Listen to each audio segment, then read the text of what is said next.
And Vice President Kashim Shettima has charged public servants to see their office as public trust and must all be accountable to the citizens.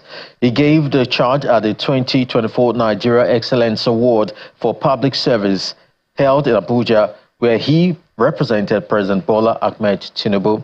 According to the Vice President, despite the institutional measures put in place to prevent any form of irregularities in the public service, some loopholes are still being exploited by those saddled with the nation's trust.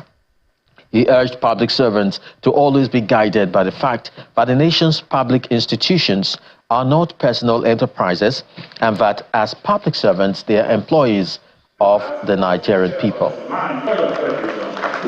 More than ever, our public service must live up to its expectation. It's a public trust where every official must account to the people.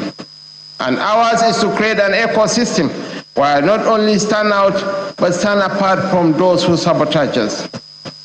Even though we have set in place institutional measures to forestall any form of dysfunction in our public service, there are still cracks, often exploited by those given the trust of the nation. But what we must never get tired of doing is reminding ourselves that our public institutions are not personal enterprises, and for that each of us is an employee of the Nigerian citizen. The 44 persons we are here to honor set in motion a chain of action to build a culture of hard work and commitment to noble principles in our public service. We must also strive to make sure that the values we have set them apart are deeply ingrained in our culture. There is no better way to water this forest of high performance, integrity, and accountability than our collective refusal to underplay the efforts of those who labor day in and day out to hold our nation together.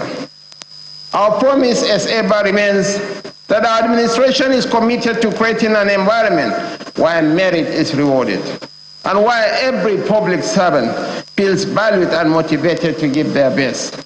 This is not just about tonight's ceremony. It is about embedding a culture of recognition and reward in our public service efforts.